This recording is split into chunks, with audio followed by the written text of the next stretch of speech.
Just 4 songs away from the week's hot and toxic takes, but right now we've got Steel City Rumble on Pittsburgh's #1 hit music station. B94.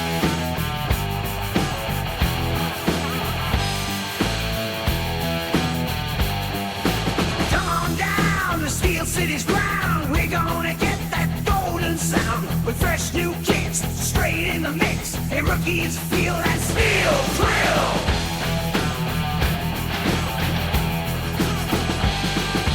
Black and gold, we're uncontrolled, we play it hard and we play it bold.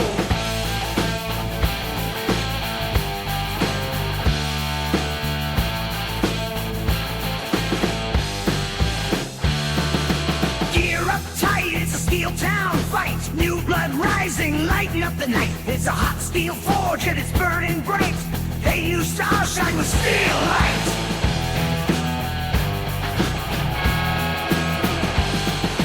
Smash through the line, shake the ground. With the strength of iron, they can't hold you down.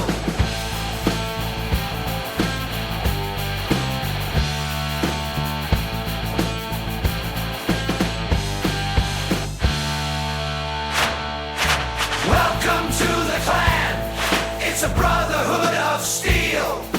When you don the black and gold, you're gonna feel surreal. Legends made in the field of dreams, champions that rise through the steam. With every win, hear the crowd roar. We're Steel City Sons, always hungry for more.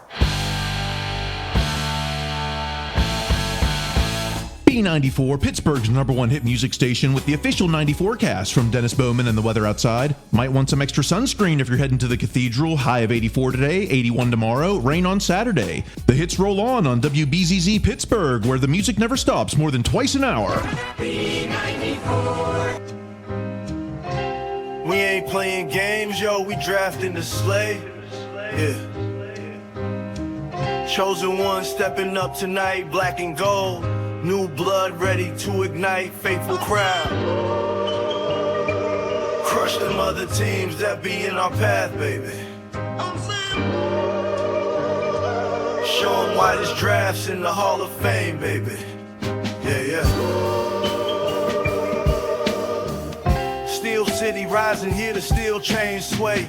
Yeah, generals of the game, Tomlin Kahn lead the way. Drafting legends, history's page, bold unfold.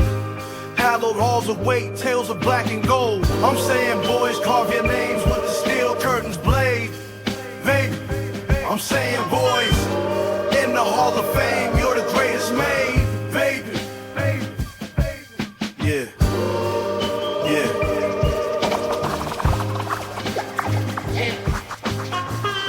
Get the gold jacket sized up. Sticky Lombardi got me fired up. Get the gold, rocket, raw. Get the gold jacket sized up. Sticky Lombardi got me fired up.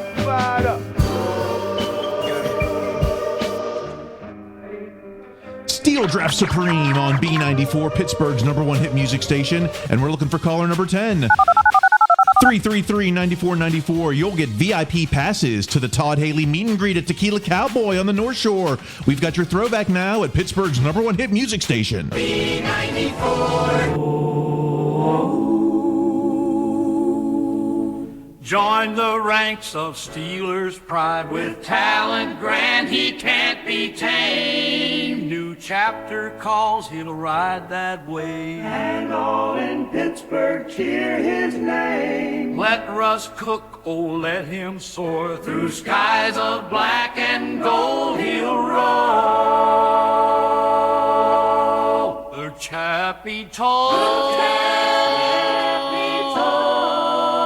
In Heinz Field's heart, hear the crowd sakes roar. With faith and fire, we're ready for war. With every snap, Russ takes command. This Union strong, it's Steel City stand. Let Russ cook with heaven's book. In the blitz of life, he'll never show. Let him soar on B94. I'm Kyle Chrise, and we're still taking your requests for the top 8 at 8. But right now, here's Steel and Soul on the station where the music never stops more than twice an hour. B94. 94. Sound the battle cry. Battle cry. Boots on the field, yeah. We make some noise. We make noise. The black and gold swarms with a heart of steel. Of steel, of steel, of steel. Tomlin's at the helm. At the helm. And it's all so real. So real, so real, so real.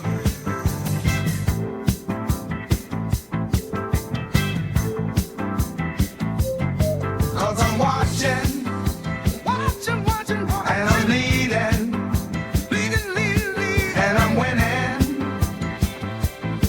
I'm with the team I'm rooting for. I'm strategizing. Never quitting. Quitting. Black and yellow. Flowing through my core.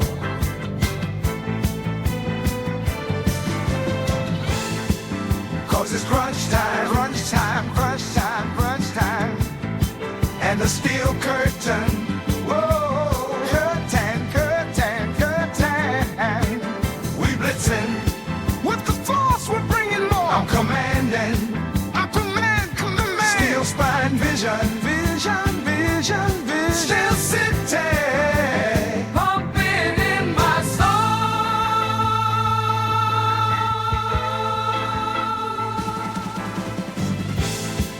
We got the power. In every hour. Pittsburgh rushes in. Here we go. Defense like iron. Our position's firing. But we're here to win. We're here to dominate. Yoy! I'm not gonna worry about your level of concern. Yoy and double yoy! We talking about Twitter. Triple yoy! Think of how stupid the average person is, and then realize half of them are stupider than that. Quadruple yoy! It's a big game because we're in it. We're always trying to get 8 pounds in a 5 pound. Oh, stupid technology. All right, it is time again for your hot and toxic Steelers takes. You know, it's everyone's having a huge content week in Steeler Nation. Record clicks, record viewers. Our go-to, our low-key hater of the year is getting 5,000 views every day. Congrats! Wow. We're here. We can single-handedly count everyone listening to us.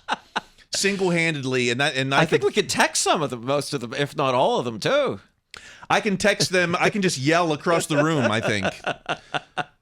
Hi to our 2 listeners. It's what Yinz Talkin Bout. The conversation about the Steelers conversation. And the conversation it happens alone in the woods. Does it make a sound? That is for you to determine. I am Kyle Chrise. Across from me is Greg Benevent. Hello. And it was the annual greatest draft class of all time. Woo. Why don't we get to the takes? Whoa, loud. How can we turn it down? Sheesh. Why has everything got to be so loud?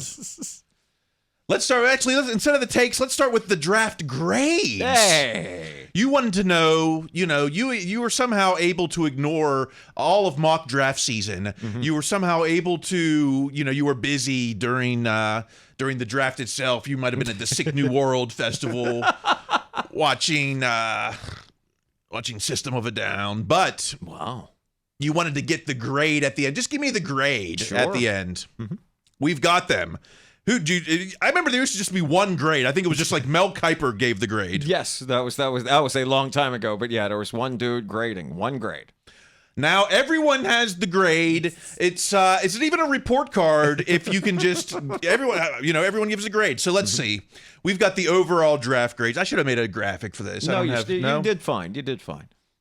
I needed the graphics department to work on this. Let's see. Shall we start from the highest grades to the lowest, or should we go lowest grades to highest? I think highest to lowest, since so many of the grades were high. It was the greatest draft class of all time. So how could there be a low grade? Well, now we know who to trust. Let's start with the A pluses. USA Today, A plus. Okay. Sports Illustrated, A plus. Are they even still around? I was about to ask you that same question. Maybe the Sports Illustrated AI gave us an A plus. USA, I don't even know if USA Today is still around. I don't think as a newspaper. I don't know. I think it is, but I don't know. I haven't been to a hotel in a long time. PFF A plus, and their data is strictly based on some Their fairy trolling tales. algorithm, I think. Sporting News, the A plus. If you trusted your source from 1985, I definitely didn't think the Sporting News was still around. You could be making this up right now, Kyle. Fox Sports A plus. If you want, well, Yeah, there you go. Yeah. Bleacher Report A plus. See, that's the first one to scare me. Now let's get to just the A's. Okay. A plus is for the nerd, the overachievers. Sure. No one wants an A plus. Just the A's. NFL.com, the official, the flagship there. Okay. The Ringer. Who's the Ringer? The Ringer. It used to be ESPN's Bill Simmons. They let him run that, but he might have moved that away from ESPN. I could be wrong. Bill Simmons, known lifetime Steelers fan since 2023. I think. I think that was when he finally came around. Yes. The gold standard Mel Kiper A minus. Okay. Now I'm like, A minus. What kept me from getting that A? You know. That might be the first thing that made me think, okay, this is going to be all right, because Mel decided not to go completely insane about this. Yes. Oh, if only I would have studied a little bit harder to get that. Now these failing may as well be failing grades.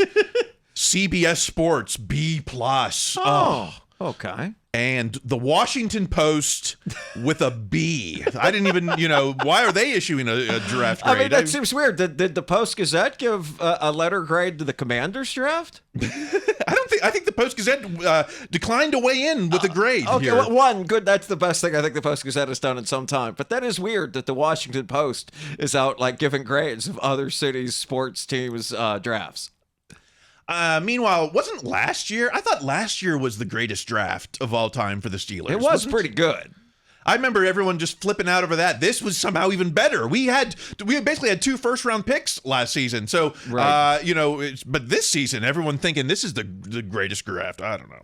Well, I mean, I think also last year, the fact that they didn't get an inside linebacker, I think kind of pulled some of those drafts down. And, the one ominous shadow that's cast over this draft, just as it was cast over last year's draft to a lesser extent, was a lot of teams passed on Darnell Washington because they thought there was something wrong with his knee, which doesn't seem to have been the case. But it does seem like the Steelers went and picked the absolute best players they could with genuinely scary medical histories. Yeah. Do we want to do individual grades on the players? I'm just like everyone thought it was great except for a few people that said hey, that guy sure gets hurt a lot. A pluses on Troy Fautanu. A pluses wasn't just one A plus for Zach Frazier. A lot of consensus A's for Zach Frazier. I don't think anyone wants to give a just pure center an A plus. That is the one draft pick of the top 4 that gets lowered a bit, and that does seem strange. I'm sure there's some people who thought, it's still too high to get a center. It's the middle of the second round. So would that have lowered the grade? Oh no, we got this guy. If we would have traded up at 32 to get Zach Frazier, would that have become a B grade all of a sudden? I think it might have, just by how weird. We're also, it's not to derail this, but we're also in a world where, in the future, you may not in the first round, people are only going to draft quarterbacks, wide receivers, edge rushers, and some cornerbacks eventually, and offensive tackles. That's it. No one's going to draft any other position. Well, the future of the league is just going to be Canadian football, right? It's Arena League. The future is Arena League. And if you've seen some of the Broncos New Jerseys, it's coming faster than you thought. did anyone get bad grades? Roman Wilson, A+ from Sporting News, A Athletic, A SB Nation, A- USA Today. It almost is like, were there any bad draft picks to be made in this draft? Well, I the only reason I know this is because I watched the first draft. Everyone seems to think the Falcons drafting that quarterback was the worst decision a human being has ever made. Right. That has shown up a lot. That's the new Tebow pick, right? That's the. But even then, Tebow was later in the first round. That dude was what, like 11th, 8th? I don't even remember, but he was like up there. Phoenix. Grades. So the grades were great. Let's just remember some of the grades were great on picks like, I don't know, could it be Kendrick Green? Who had great draft grades? Like Corey Trice? We'll see. Well, he was a seventh round pick. No, I mean, it's, and also, I mean, again, I understand it's people do get carried away with these, but I find it very hard to criticize the fans for being optimistic because this isn't going to last. No. I'm all aboard. I'm all aboard. Believe me, I'm excited for this. Sure. Class 2. I knew these guys for all of 5 seconds, but I'm totally excited too. But I'm just not gonna. I guess we should just get to the takes. Let's talk about the grades. Let's get to at Sharp Football. Warren Sharp. Steelers absolutely destroyed the early rounds. Pittsburgh's first picks were all steals. Peyton Wilson expected at 47, taken at 98. Roman Wilson expected at 53, taken at 84. Zach Frazier expected at 38, taken at 51. But who's the one expecting them? It's all these same draft analysts who didn't get the pick right in their mocks in the first place. So, expected, because Sharp Football expected Roman Wilson to be there at 53. I mean, I there is a lot of truth to that, and I think the counter to it is that so many of these expected picks, I imagine and I'm not looking this up to find it out, is that that other teams may have reached for their needs. Again, not to keep coming back to it, but I can't shake the feeling that the only reason the Steelers have Troy Fautanu is because the Falcons went for Penix and the Broncos went for Nix. And maybe those guys will be right and those dudes will be all pro. But that happening pushed a lot of good players further down. And I think that's whenever, and look, I don't know if the Sharp guy's right. I do know that by consensus, a lot of the guys like Fuatano did come down from where people thought they'd be drafted, but that's because other teams went for their needs, and they could be right. We're not going to know for half a decade. It's good to see the big boy. So we got the big boy because the Broncos have. You mean coaching guru Sean Payton, the one talking trash on our quarterback? He may have flubbed his draft for our benefit. You never know. I mean, could be. He could be right too. Maybe this Nix ends up being a star. But I mean, I read the same things as you back in March when they were talking about quarterbacks, and they were like, "Why would the Steelers draft Bo Nix when they already have Kenny Pickett?" I can't argue with that. How about some more draft takes? Insider Mark Cabali, best draft in 50 years. And of course, we know what happened 50 years ago. The best draft of all time, 1974. Lynn Swann, Jack Lambert, Mike Webster, Stallworth. Yeah. Is that it? There's one more? There might be one more, but if it's just because it's so absurd, it's easy to forget all of them. Yeah, I mean, this was when Carboli says this, he's saying it half sarcastically, but I mean, there were people who said this absolutely unironically, and they were saying it by like Saturday night. That's a lot. That's a lot.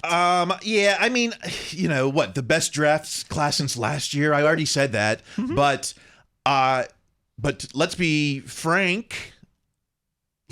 Yeah, we're being frank. 2021 to me, I know everyone's like, Kevin Colbert really did us dirty in 2021. Dan Moore, Kendrick Green. We've got over 4,000 snaps from our rookie class that season. Najee Harris, 3,000-yard seasons, only 18th player in NFL history to do that.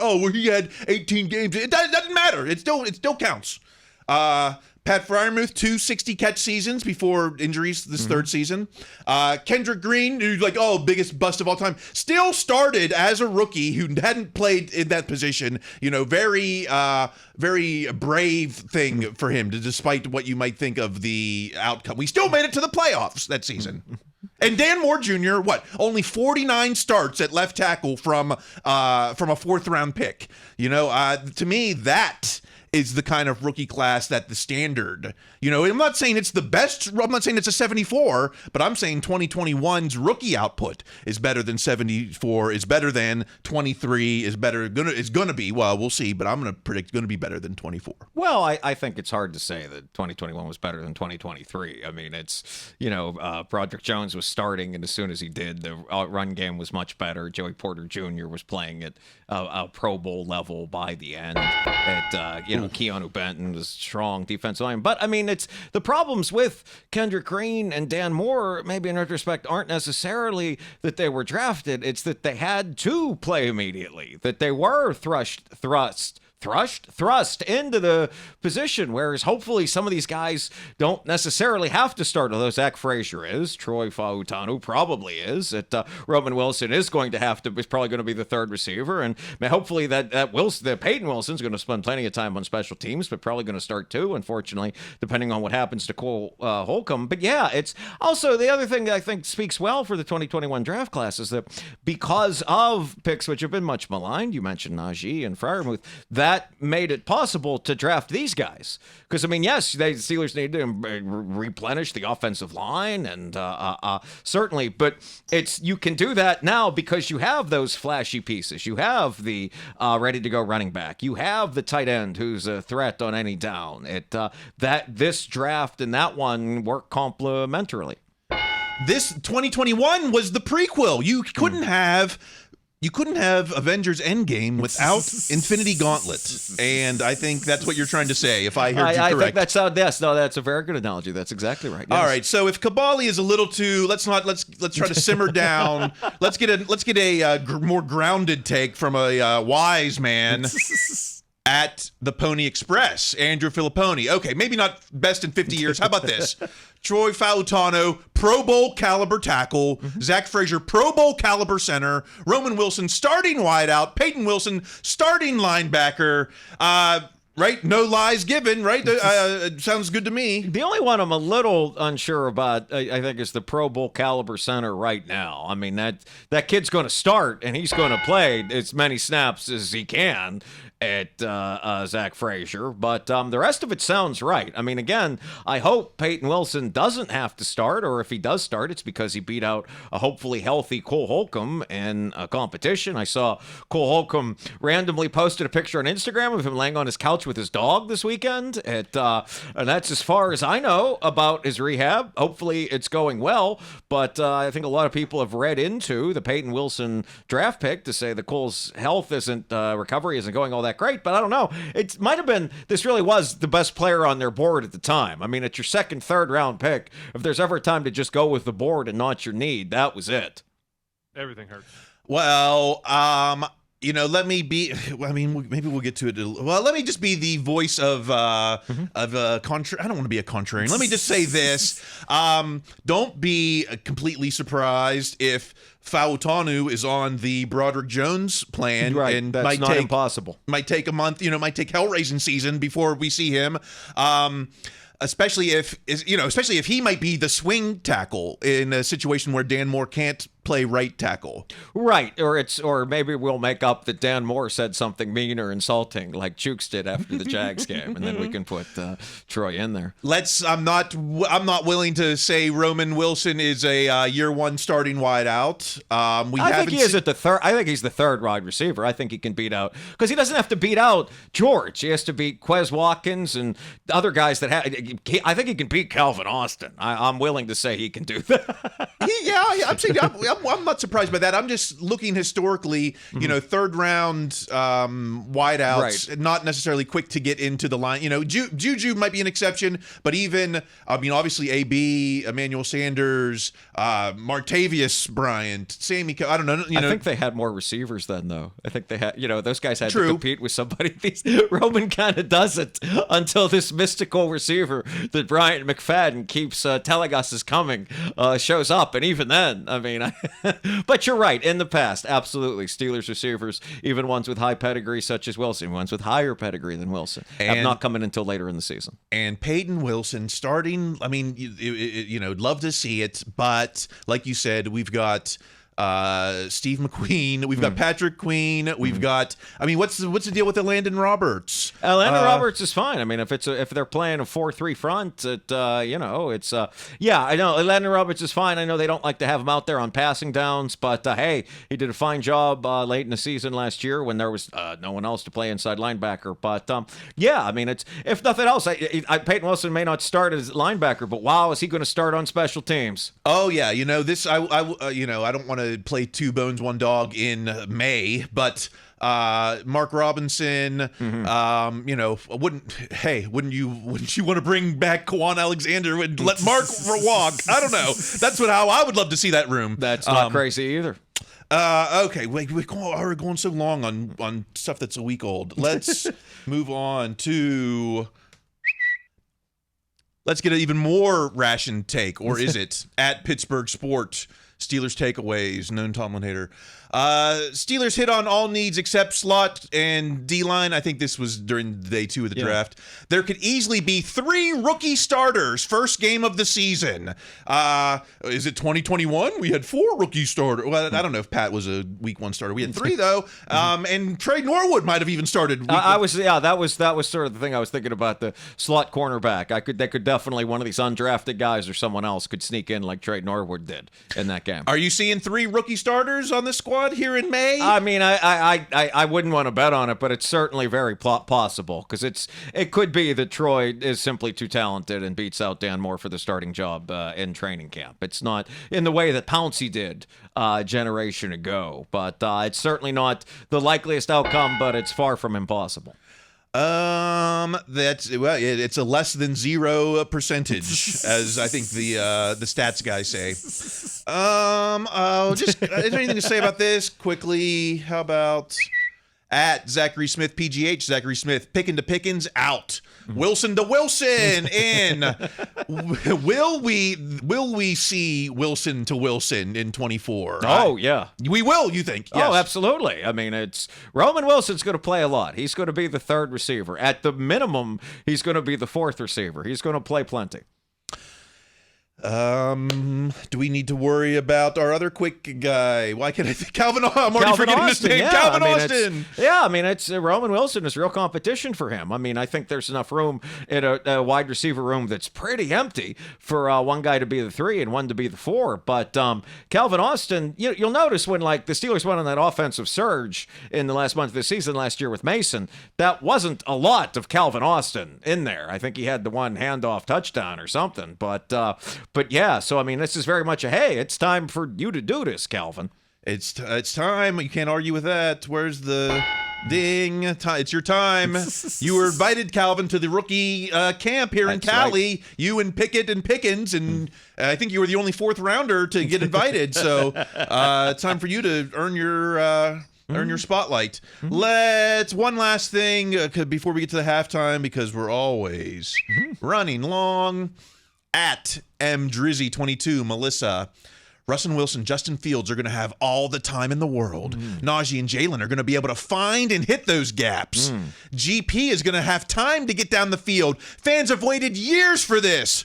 Arthur Smith, don't F it up. We're already preload the hate on the offensive coordinator. Wow. And all the guy did was do a good job in the press conferences. He was just a likable, nice presence, explaining. He spoke from the heart, and he spoke very intelligently. These are nice thoughts for May.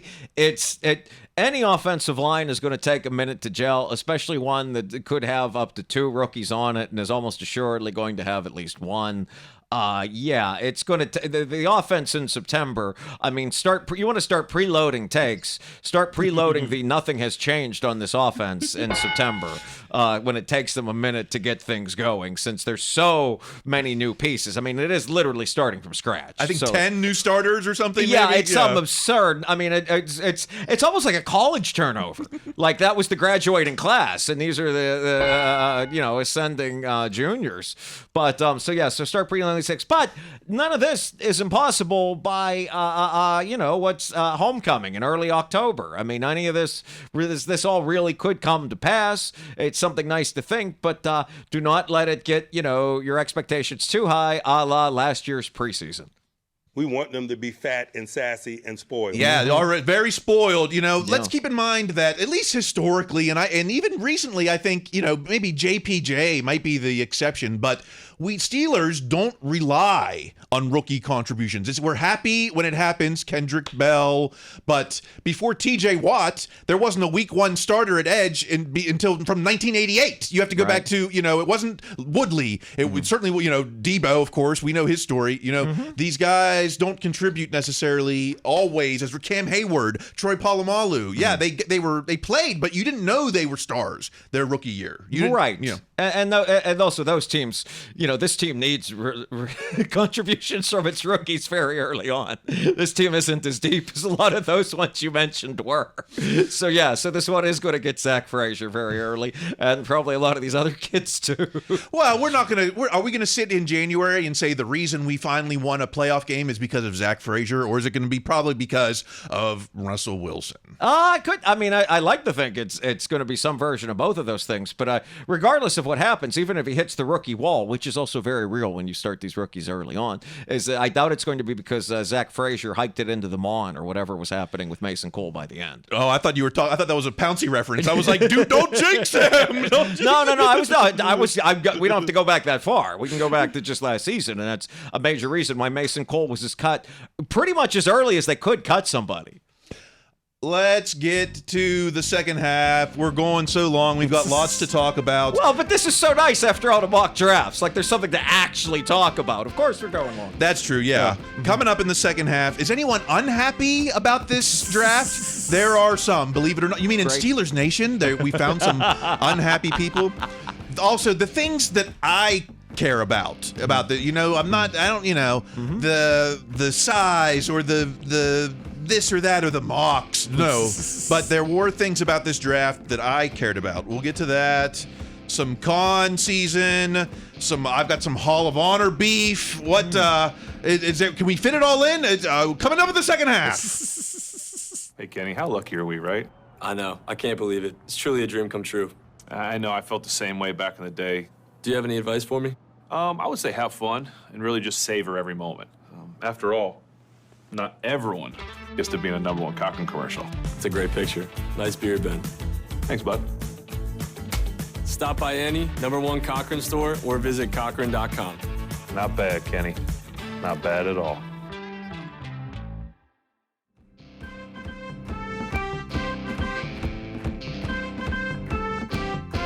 All right. Second half. I promised what really matters about this draft. We'll get to that in a moment. Plus, I got some beef with the Hall of Honor votes. We'll get to that. Will we? But we've still got some draft takes. Okay. Was anyone unhappy with the best draft since '74? Could there be any unhappiness? Let's find the takes. At Big A Rashad Ahmad.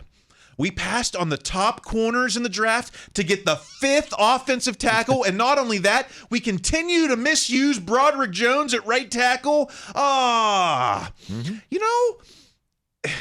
Going into the draft, I might have been kind of on Big A Rashad's side on this, because I would have said, let's roll with Dan Moore. Let's get other things that we need. Maybe not a cornerback necessarily, but I would have strayed away maybe from the 5th offensive tackle. But then I didn't know how much these guys loved this guy. Right. That and it was the 5th offensive tackle to the Warren Sharps of the world, perhaps. He was not by any means the 5th offensive tackle to the Steelers.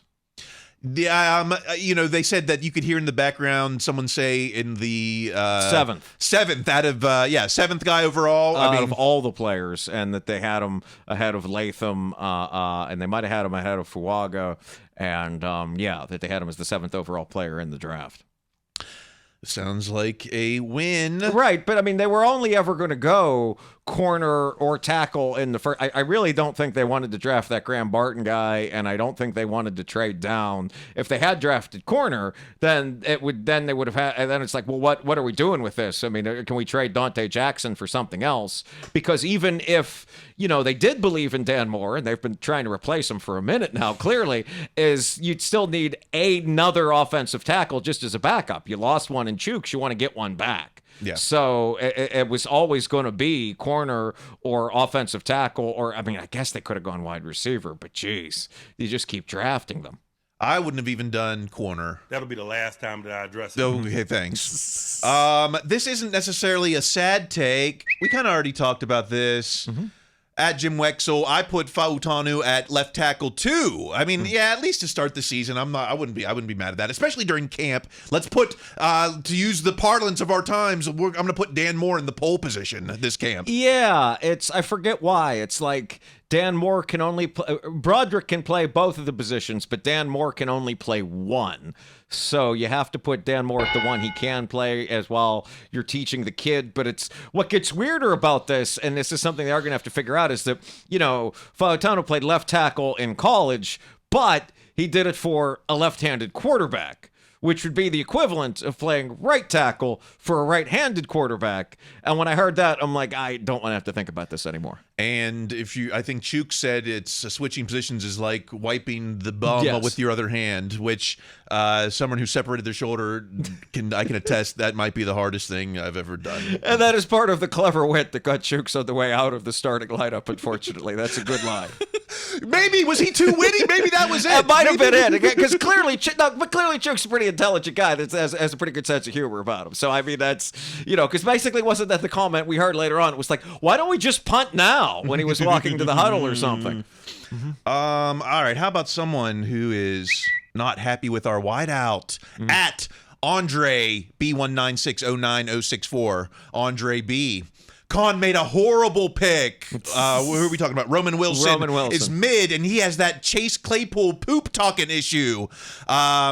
Javon Baker or Rice would have been much better. Well, the truth is separation versus man coverage. Looks like that Roman Wilson might be more like Deontay than Chase Claypool. Number 1 in college football, 85% separation rate. Yeah, I mean, I don't know how they determine such things, but sure, it seems like he caught a lot of passes on the team that, won the national championship. Jaden Hicks did go not too long after that.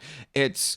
I can see the argument of like, oh, you should have drafted, left. What the prior tweeter said about, left tackle 6 versus tackle 4. It's a lot muddier for me when it's like, should we draft wide receiver 13 or wide receiver 16, which is down where we are in the Jaden Hicks, Roman Wilson conversation.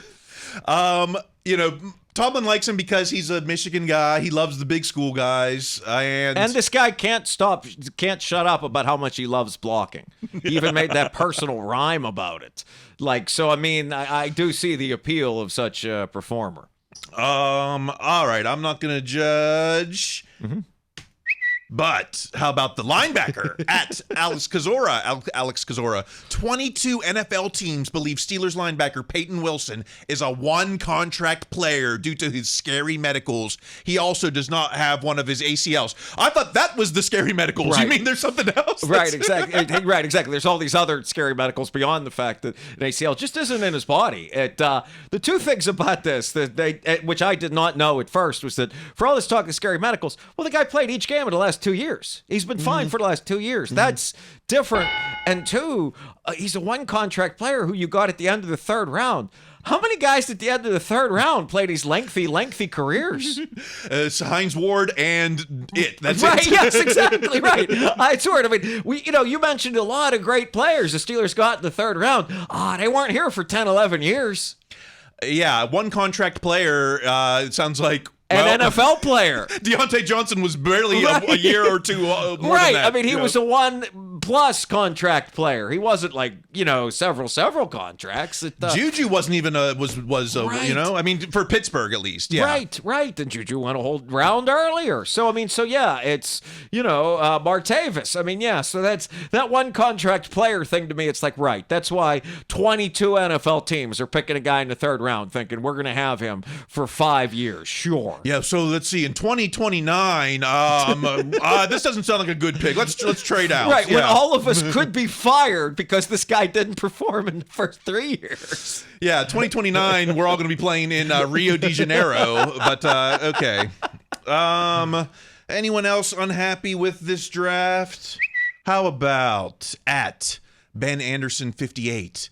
The last couple picks are a little bit confusing. I'm certain there's a plan, but Peyton Wilson is a backup. Mason McCormick is a backup when the Steelers still have pressing needs at corner, defensive line, and wideout. I don't mind Peyton Wilson being a backup. I don't even mind Mason McCormick being a backup.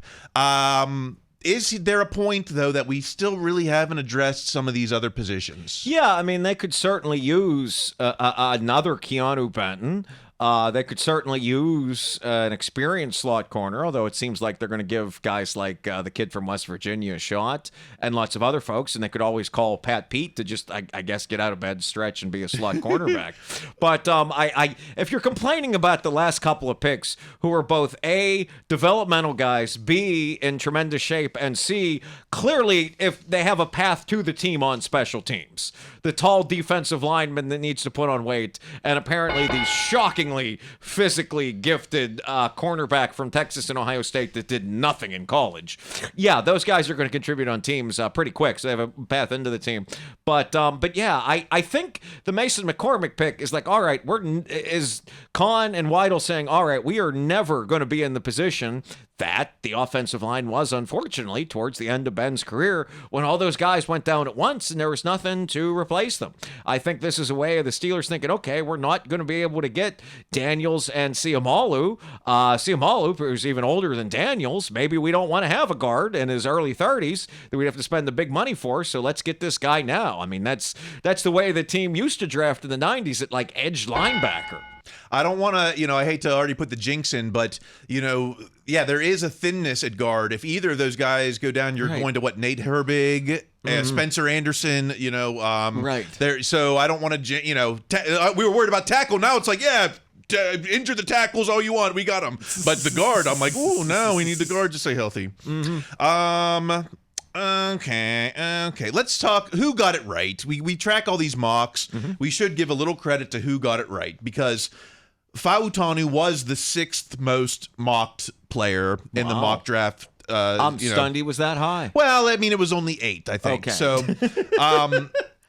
8 out of 150 some. Jeez. Now, Ray Fittipaldo, I got to give him, I always say insiders never get these mocks right. Ray Fittipaldo did mock and saying there's a chance the Steelers might need to move up to get him, but it would be worth it. Right. So that's the most anyone really, and it turns out that Troy Fautanu may have been the biggest slam dunk of a pick coming our way since, I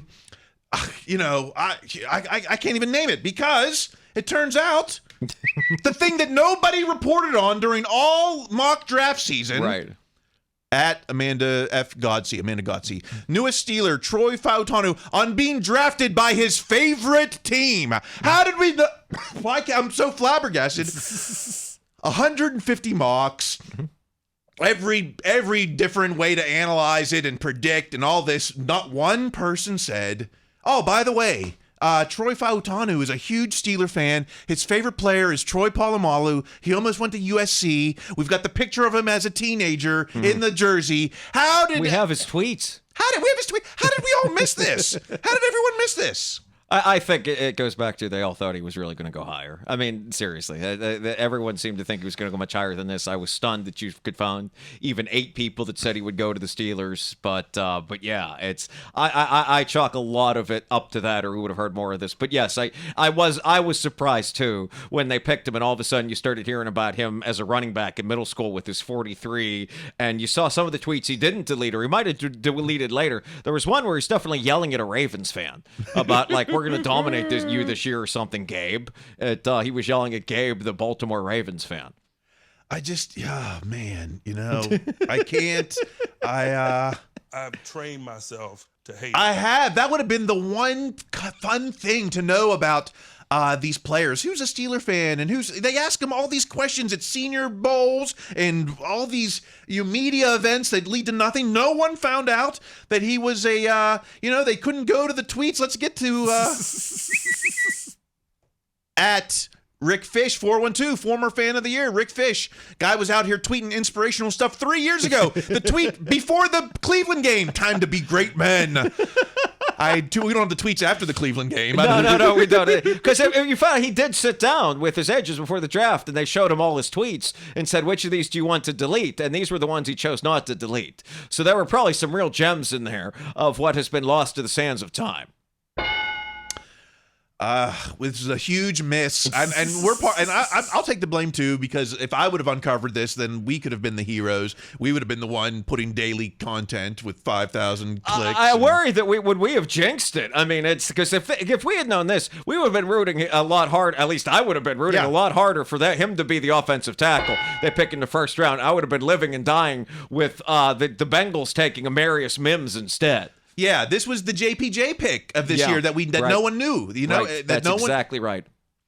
Okay, let's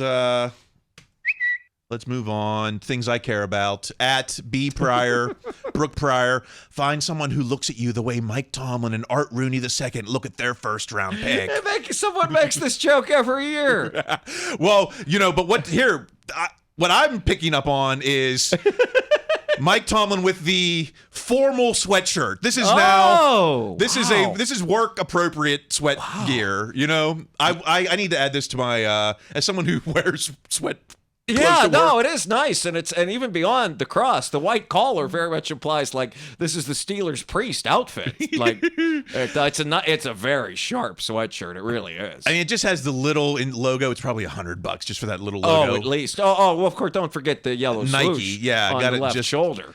But I'm sure. What I'm also sure though is while we're saying that is true. I bet that feels really good to wear. Like, I mean, Tomlin's wearing an undershirt, but I bet that's comfy what Tomlin has on. That would sit at the foot of my bed. I just put the sweatshirt on every day, and it would never make it to the hamper. It's almost dirty. It's almost. What they should do is they sell those like game worn visors or whatever. They should sell like press conference worn Tomlin gear. That just hit me now. I would wear it. Oh my gosh, how much Tomlin gear would I own? Right? How do they not do that? Because I mean, again, you can go buy the visors now. Like you can buy all these things, and I'm like, okay, the guy didn't have a real connection to the visor. It's not like that's what helped him make the play. But Tomlin and the comfy sweatshirt at the first round draft pick, absolutely, that is a memento. All right, more things that I actually care about. At 93.7, the so-called fan. 93.7, the fan. It's always B94 to me. Steelers' third-round pick, Peyton Wilson. I can be one of the best linebackers in the NFL. Listen to what he said. Well, how about if I just read it to you? He said...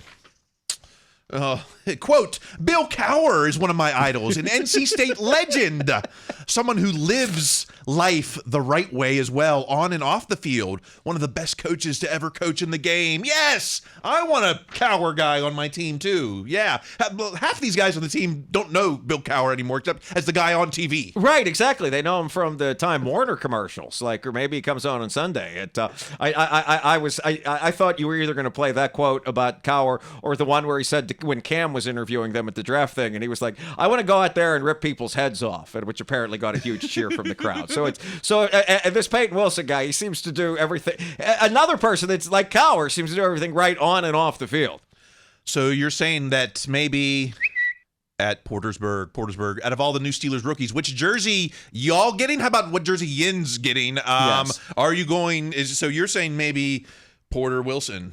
I mean, I could see Wilson. I could see, I mean, Frazier is a little weird because he's from West Virginia, but he grew up a Dolphins fan since his old man named him after Zach Thomas, the old linebacker.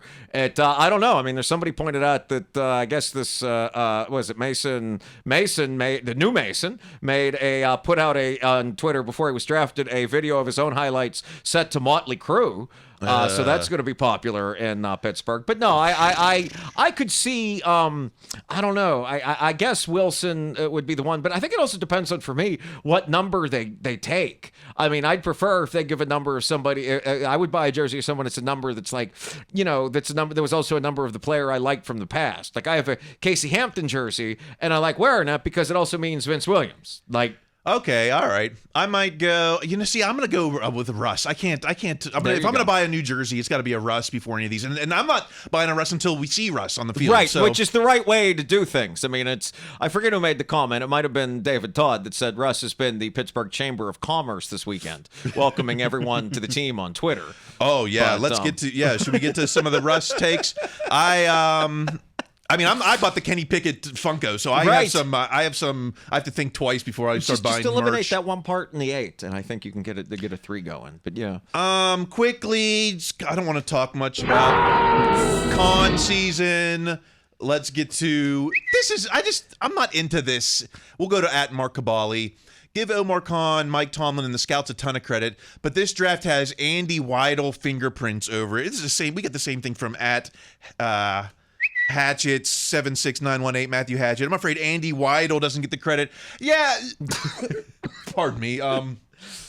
I don't like this white knighting of Andy. This is it's Omar Khan, it's Mike Tomlin. Yeah, there's a whole scouting room, and I'm sure Andy Weidel's doing a great job. But to think like if Andy Weidel wasn't in there, the room would be like, oh, which wideout are we gonna pick? Art. Ooh. No, thanks Andy for coming in and saying who to pick. It's just we've seen it before, and I'm not a Andy Weidel hater. I just don't like the white knighting of it. Yeah, I agree with you. I mean, Weidel is part of a team. He's an important part of the team. Him and Omar came up together. If I'm not mistaken, Weidel is a Pittsburgh guy, so the idea that he would leave to go get credit he deserves somewhere else, it seems like he's getting a pretty fair amount of credit for this team as it is. Now, as I understand it, last year, Weidel, his prime responsibility was putting together the board, which is a crucial responsibility and a major contributor to all this. But I mean, it's, I think if you look at the team as a company, as a corporation, which it is, then it's like saying, oh, the senior vice president didn't get as much credit as the vice president. It's kind of weird, to put these takes out there. Yeah, none of it happens in a vacuum. It's not like, Tomlin and Khan walk into the draft war room one day and say, oh, this is how it's going to go? Great. You're like, well, I can get lunch. Yeah. We didn't hear about, who was Omar Khan's assistant. The Brandon Short guy was the guy doing this before with Colbert, right? I mean, with the so we heard a little bit about the finalist for the job, and I said, we're going with Omar, have fun in Philly, and yeah. All right, let's, how about some let Russ cook? Let's go to @Blitzburg. Blitzburg. Denver made it seem like Russell Wilson was this out-of-touch elitist. He tweeted at every Steelers draft pick. Not sure how that narrative came about. Let's piggyback @SP Steelers 2. Zach, Russell Wilson has been a better teammate in 2 months than Kenny Pickett in the last 2 years. I did love the attitude draft day, welcoming everyone. And sure, yes. It might not even be him. It might be a social media guy. But has Russell Wilson been a better teammate? I mean, I can't speak to that. I find it hard to believe. I mean, there was a Jalen Warren comment made of a similar nature this past week, but I don't want to disparage Kenny. I mean, that's so far in the past now. But for so many of us, that's something we'll never get over. I mean, that's always like any breakup. It's always kind of going to be there.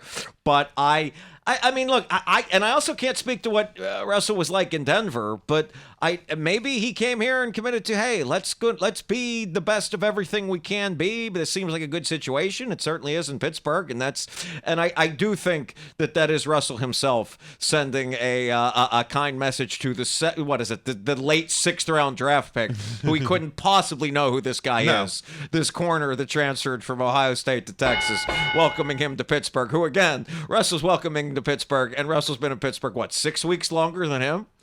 Well, it's leadership is something that comes naturally sometimes. And I think what you're seeing with Russ is that comes naturally. Someone like Kenny, who I don't want to say tried to force the role of leadership, but he came into a room with TJ, Cam, Minka, even Mitch Trubisky, who were kind of in those roles already. And he was, they gave him the C, but it was almost, he didn't. It wasn't a comfortable fit. I mean, and those are all older guys. Which, I mean, Russ is going to be older than all these other people, and it makes sense that Russ would be captain over that. Yeah, I mean, like I said, I don't know how it worked then. No one was saying these things then, so maybe Kenny was a fine leader in some ways, but maybe there were parts of it that weren't as much leadership that we're aware of now, just through Russell.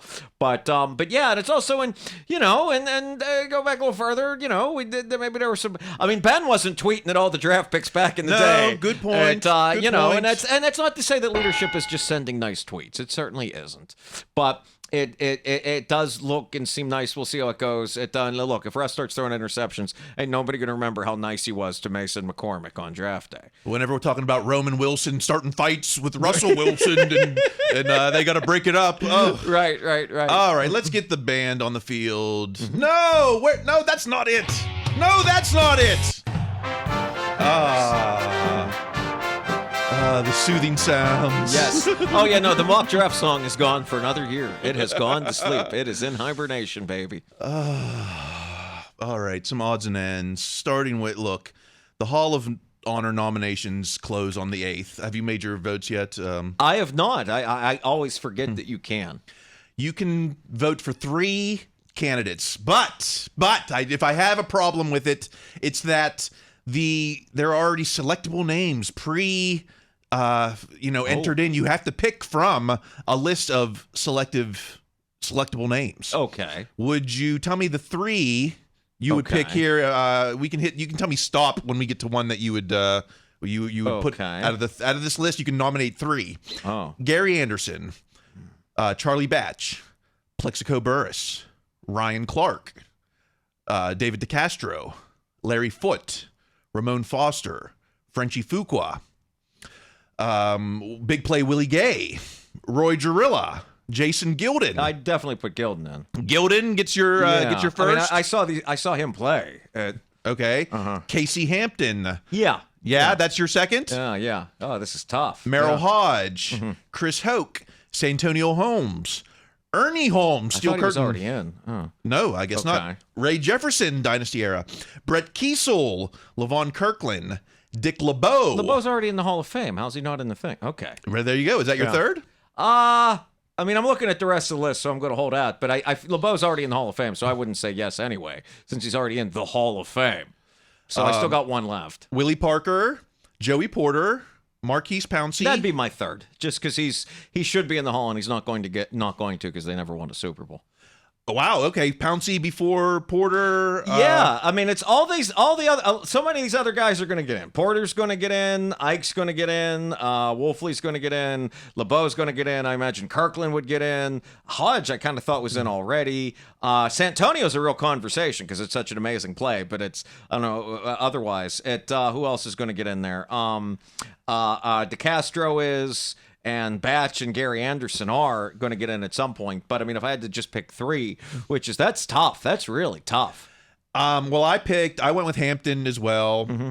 I went with Dick LeBeau. Okay. I believe he went. And then I wrote in a third. They wouldn't let you, but I put Ron Perlis. I don't know if there was a falling out or something, but, he was the defensive coordinator for 78. And was the D-line coach before that, through the dynasty era. I don't know why. And then he went on to, greatness at Michigan State. I don't know why he is being locked out of the nominating progress. And people Merrill Hodge, great, Charlie Batch, but Hall of Honor, Batch was a backup. Yes. And Hodge was a starter for some years, but it was not, he's a great Steelers figure. Right. But, come on. It's tough. And I always had thought the Hall of Honor, when it was started, and of course, mission statements change, was that it was this is the old line about, well, it's the Hall of Fame, not the Hall of Very Good. I thought the Hall of Honor was to be the Hall of Very Good. Here are some of the best Steelers who are most likely not going to make the Hall of Fame, and this is an honor we can bestow upon them. That's what I thought it was originally created as. Yeah, I think the official nomenclature is their contributions on and off the field. Okay. So it's even so a you're less... never going to get Merrill. You're definitely going to get Ike. It's these guys that have worked for the team as scouts now for years. All right. Anything else? Gosh, what about... Okay, just briefly. Briefly. At Steelers Network. Never too early to get started for 2025. Boo. We've got mock drafts for 2025. Boo. Not just one. Oh my goodness. We've got 6 2025 mock drafts already. Steelers Network has Steelers picking the 20th pick. They take a cornerback. CBS has us the 13th pick, so we're going to have a crappy season. We're taking D-line, which I think D-line is. If you ask me what are they going to pick in the draft, I could say D-line to you. Yeah. Mm-hmm. USA Today has us 13th pick with a wideout. AP has us with the 12th pick. Wow, the highest since Ben. Since Ben at 11, yeah. With another tackle. How many tackles are we? All of a sudden, we're starting 7 linemen. Okay. Draft Network has us with the 14th pick. Okay. And SteelCurtain.com won't say which pick, but has us taking quarterback Shader Sanders. So is that number 1 overall? I don't even know. I don't know. I've been reading the young man's Twitter account, and I saw that 4-8 record. I don't think it's going to be number 1 overall. Maybe Steel Curtain's the one saying the Steelers are going to have a pretty good year. That's terrible. That's terrible. No mocks in 2025. Maybe we can eliminate the mock draft industry in 2025. Oh, we can always dream. Why would they though? Everyone got their biggest clicks of their year. Everyone's celebrating all these clicks, but they have traffic, but do they have audience? Whereas we have neither. So there. One last thing. Let's give the final word to at Devlin Hodges 10. Devlin Hodges. Y'all miss us? And heck of an afternoon with my guy, Big Ben. I thought the first selfie would have been Duck and Mason, but here it is. Right. It's Duck and Ben.